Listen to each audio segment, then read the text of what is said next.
Bom dia, graça e a paz, meninas do grupo Ministério por Excelência, né?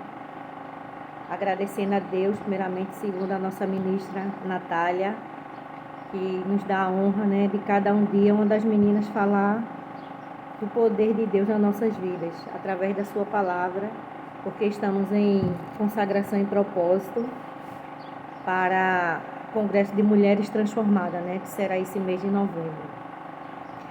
Então, o meu dia é hoje e eu quero falar sobre o tijolo. E é uma reflexão que eu venho sendo ministrada na minha vida há um ano atrás, né? Que eu passei um ano em escada. E ali o Senhor um dia me levou para ministrar sobre esse tijolo lá no grupo de Purim, dos jovens com dependência químicas. Que eu tive um filho, né? Que tinha esse problema, mas para a honra e a glória do nome do Senhor, ele está hoje transformado, né? Então o Senhor ministrou ali e vem ministrando durante esses anos todos. O tijolo, que eu tenho que ser como esse tijolo. Para que serve o tijolo? O tijolo serve para quê? Para construir. Mas para poder ele chegar nessa posição que ele está aqui, né, ele primeiro passa por um processo de transformação. E eles têm vários formatos. Esse aqui são de 8 furos, tem de 6. E qual é a utilidade desse tijolo? Né? Para levantar paredes, para dar forma a uma casa. E a posição que ele vai estar? Ninguém sabe. O pedreiro não sabe, né? Ele pode estar embaixo, ele pode estar em cima, ele pode estar de lado. Então, ele não tem querer o tijolo. Ele não tem gosto de onde ele vai querer estar. Mas ele tem uma missão. Ele tem uma determinação, né? E que ele está ali aonde o homem colocar. Assim somos nós. Nós somos o tijolo. Nós temos que estar onde Jesus quer que estejamos. Nós estaremos ou em cima ou embaixo, não importa se você vai ser líder, não importa se você vai ser liderado, não importa se você vai trabalhar na cozinha da igreja, se você vai trabalhar fazendo sopão, limpando a igreja. Não importa a nossa posição na casa de Deus, o que importa é estarmos disponíveis e prontos para onde o Senhor nos colocar, nós sermos úteis, assim como esse tijolo é útil para construir esta casa, né? Como esse tijolo foi útil para construir essa parede aqui, né? Então, são vários tijolos. Então, somos nós, do grupo Ministério por Excelência. Cada um de nós somos em tijolos. Não importa quem vai ficar embaixo, quem vai dançar, quem vai ministrar, quem vai falar. O importante é que nós, em grupo, que cada tijolinho vai formar, né, aquilo que o Senhor quer para cada um de nós. Então, eu vou falar um pouquinho sobre a matéria-prima do tijolo.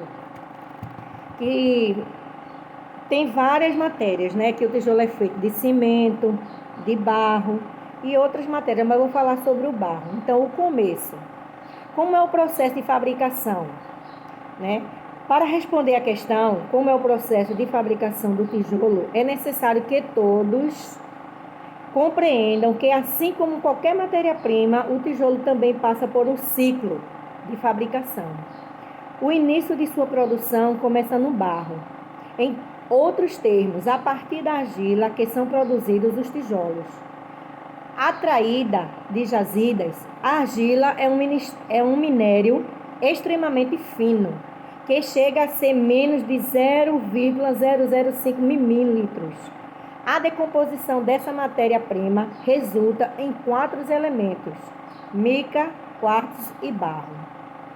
Após essa extração na natureza, o processo de fabricação de tijolos, na prática, consiste na mistura de diversos tipos de argila. Essa composição é feita normalmente em depósitos específicos para este tipo de atividade. O desenvolvimento dos tijolos começa em um misturador. Neste tipo de procedimento, são controlados os níveis de umidade da argila. Em seguida, todo o composto de argilas é reproduzido uma argila pastosa dividida em lâminas finas. O processo tem continuidade na utilização de 2 cilindros de ferro fundido, que trituram por esmagamento os pedaços restantes de argila pastosa e grossa.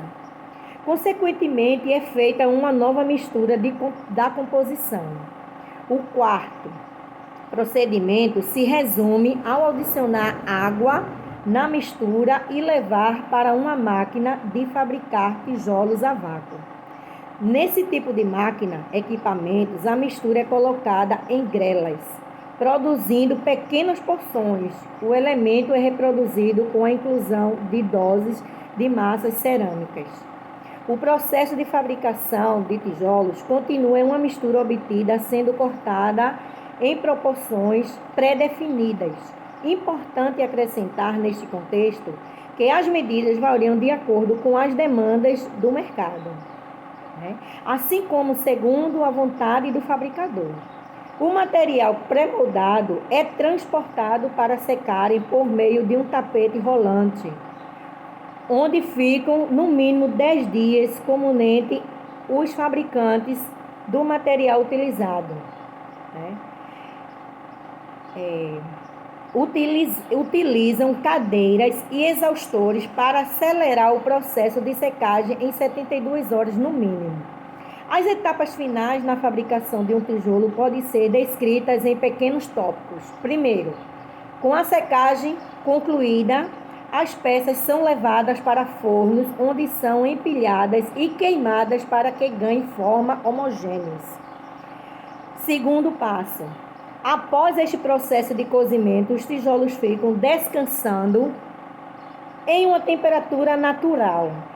E o último passo consiste em inspecionar a qualidade do material para que os tijolos sejam comercializados e entregues para as empresas e consumidores.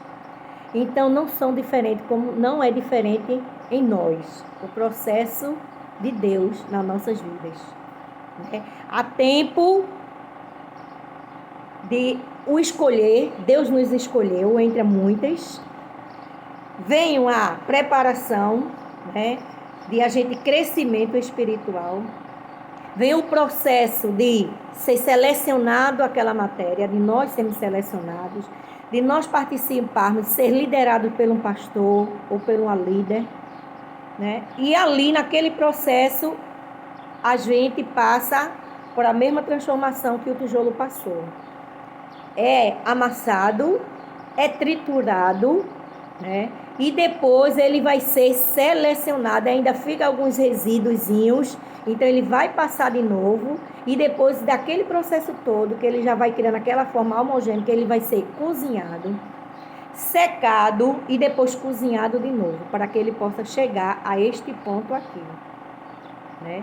Então, assim somos nós, na mão do Senhor, porque nós somos o barro e o Senhor é o nosso pleiro. E o que eu quero trazer com essa ilustração do barro? Quero dizer, em que terra você tem sido lançado? Em que lugar você tem lançado o seu alicerce? Aqui em Lucas 6, do 46 ao 49, diz assim. O tema aqui de Lucas, na sua epístola aqui, diz assim: os 2 fundamentos. Por que me chamais Senhor, Senhor, e não fazeis o que vos mando? Todo aquele que vem a mim e ouve a minha palavra e as pratica, eu vos mostrarei quem é semelhante. É semelhante a um homem que edifica uma casa, cavou, abriu profunda vala e lançou o alicerce à rocha. E vindo a enchente, arrojou-se o rio contra aquela casa e não a pôde abalar, por ter sido bem construída. Mas o que ouve e não pratica é semelhante a um homem que edificou uma casa sobre a terra sem alicerce. E arrojando-se o rio contra ela, logo desabou. E aconteceu que foi grande a ruína daquela casa. Aleluia, glória a Deus. Então o Senhor vem ministrando no meu coração, né, de tudo que eu já vivi há um ano atrás, Se eu não tivesse alicerçado a minha vida na rocha, que é Jesus, eu tinha caído, eu tinha enfraquecido. Fui abalada, né? Passei um ano sem quartel, sem estar na igreja, mas para a honra e a glória do Senhor, veio o vendaval, veio a tempestade, veio as provações, veio até como é que eu posso dizer? Veio até as setas que o inimigo lança para a gente cair, mas eu fui abalada, mas eu não fui destruída. Estou aqui para agradecer a Deus, porque hoje eu tenho um quartel, estou na Igreja Batista Missionária de Barra de Jangada, tenho um pastor excelente, pastor Renato, tenho a líder de dança, Natália, né? E Bruna é a líder de Ministério por Excelência. Então agradeço ao Senhor, porque assim como o tijolo, eu passei por esses processos, mas eu estou aqui para dizer muito obrigado por esta igreja que eu estou hoje, porque tem voltado tudo aquilo que eu vivi há uns 21 anos atrás na IABV de Marcos Freire, né? Que tive líderes excelentes ali. Então aquela líder que eu tive, irmã Nádia, irmã Silvana, a pastora Márcia e muitas outras, eu alicercei minha rocha, que é em Jesus Cristo. E no ministério que eu passei ali 10 anos, ministrando ali no Grupo Resgate, né? Na parte do sopão, agradeço a Deus pela vida da igreja, da pastora Márcia, do pastor Edivaldo, lá de Marcos Freire. Porque se eu não tivesse essa preparação, essas líderes por excelência, eu não estaria hoje aqui. Mas o que eu quero trazer hoje para nós é que quando nós ouvimos a palavra do Senhor, colocamos ela em prática nas nossas vidas no dia a dia, o Senhor, Ele nos tem como rocha. A gente tem o Senhor como rocha nas nossas vidas. Pode vir um vendaval, pode vir os problemas, pode vir a dificuldade, pode vir a decepção, mas nós não vamos ser destruídas.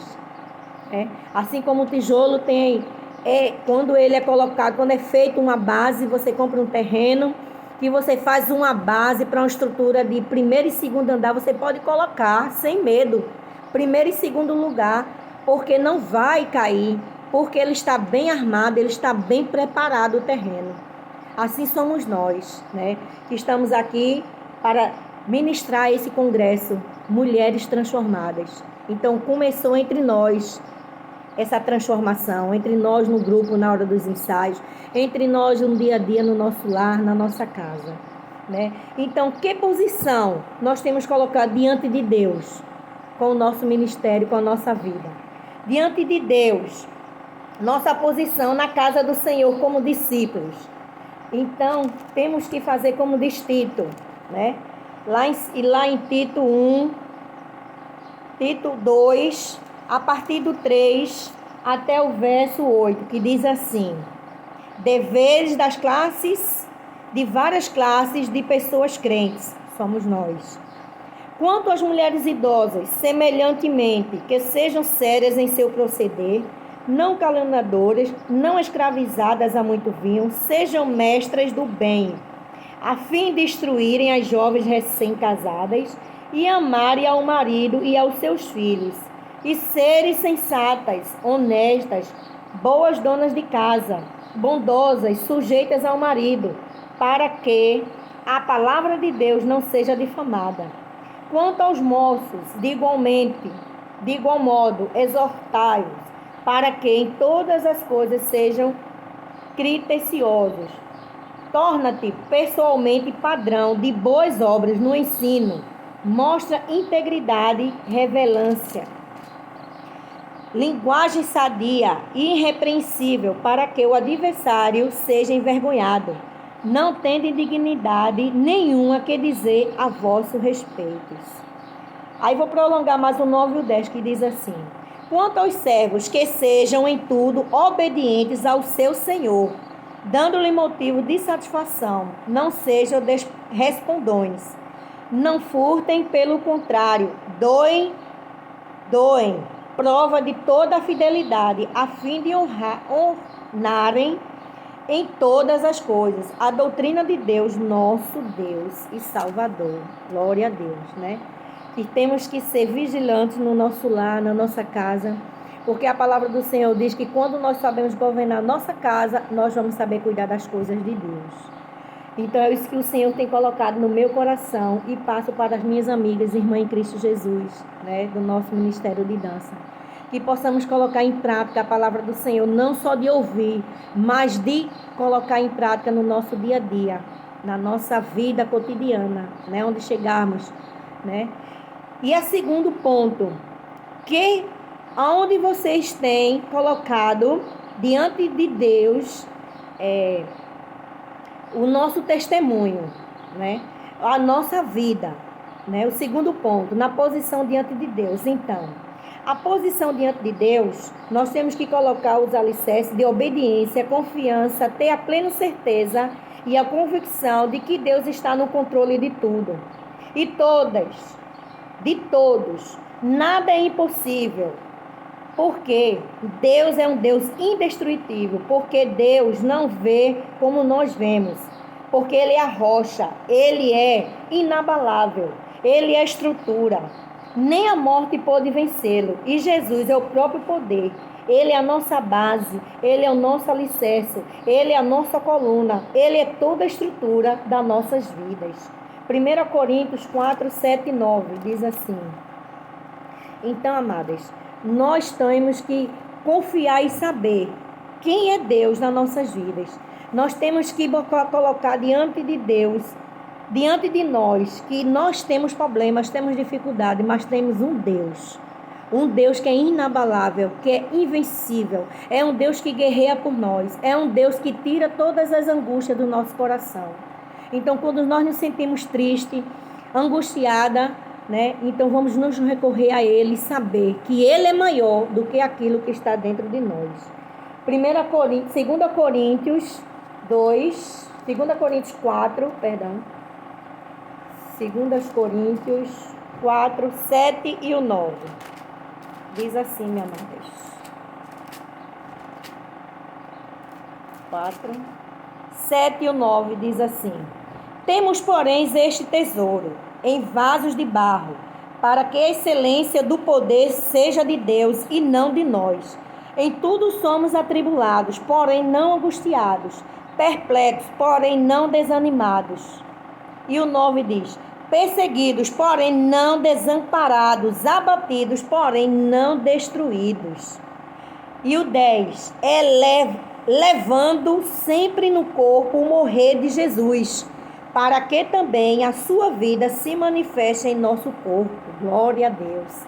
Então, quando nós matamos o nosso eu, nossa vontade, nosso querer, né? Quando passamos, essa segunda-feira mesmo, eu passei por uma situação e fiquei muito angustiada, querendo dizer, falar algo, desabafar para a pessoa, mas eu fui ministrada com louvor, que a nossa líder deu para a gente ensaiar, né? Sobre metamorfose, que diz: Pai, eis-me aqui, diante de ti, me prostro, entregue em tuas mãos, né?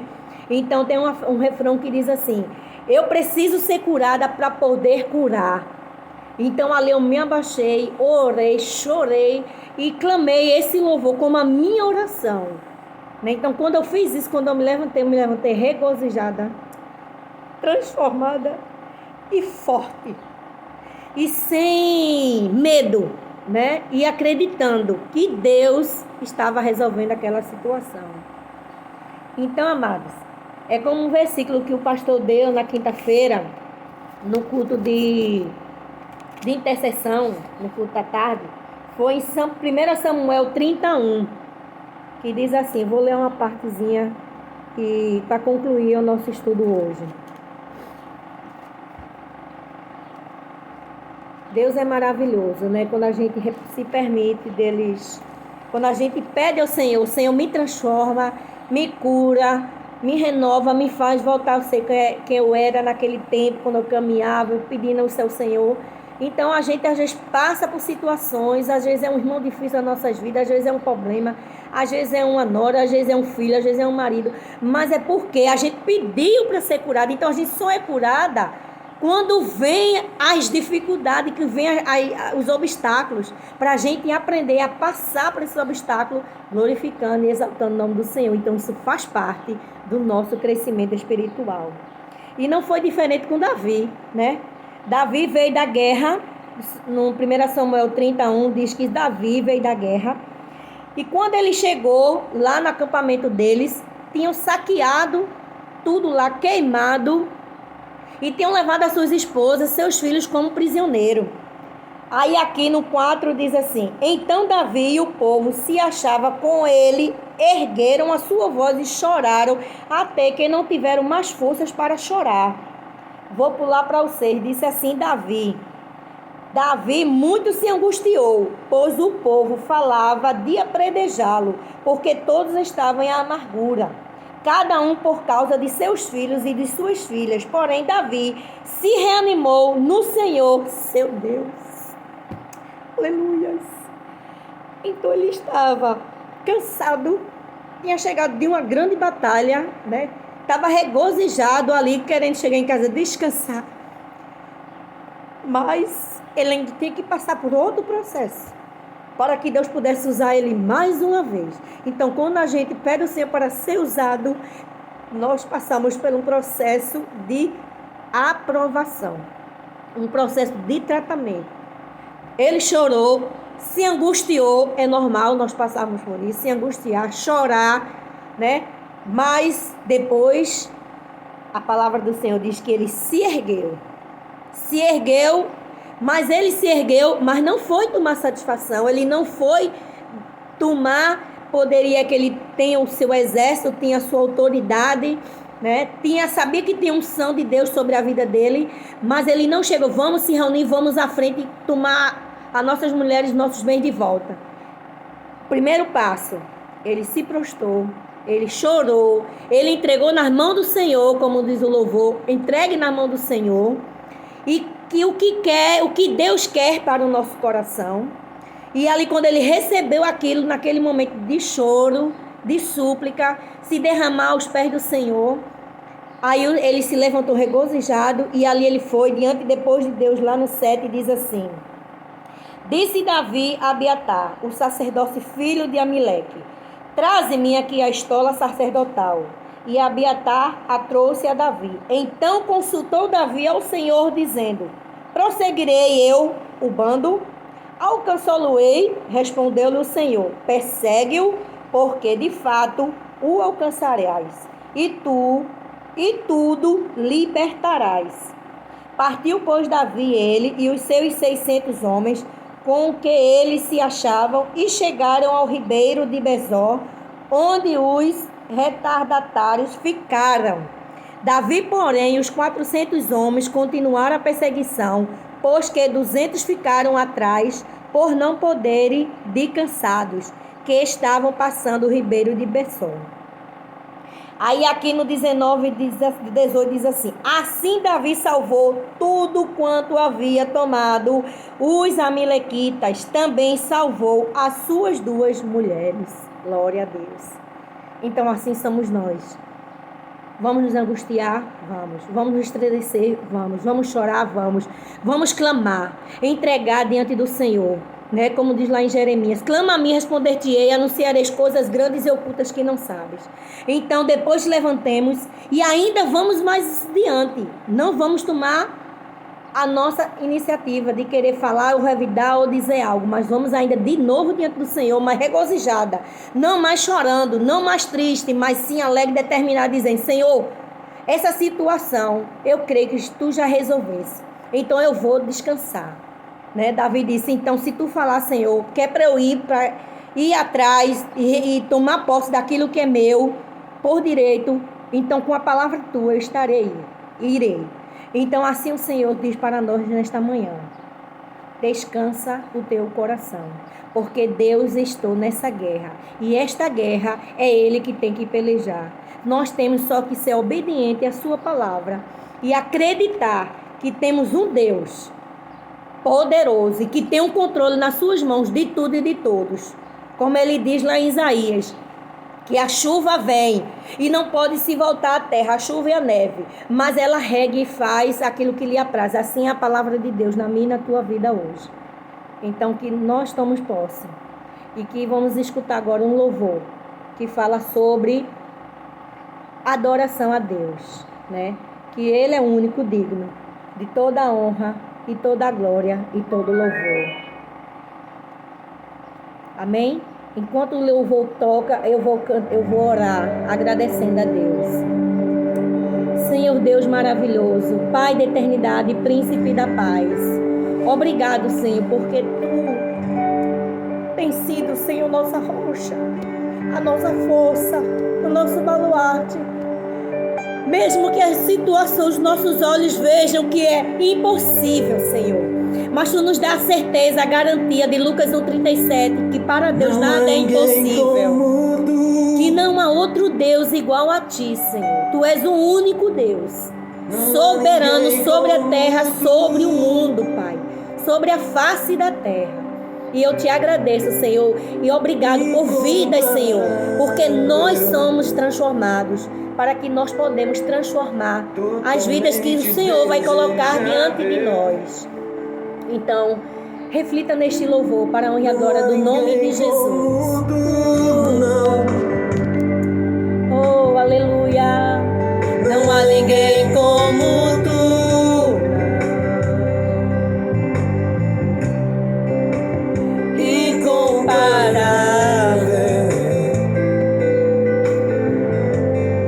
Totalmente desejável.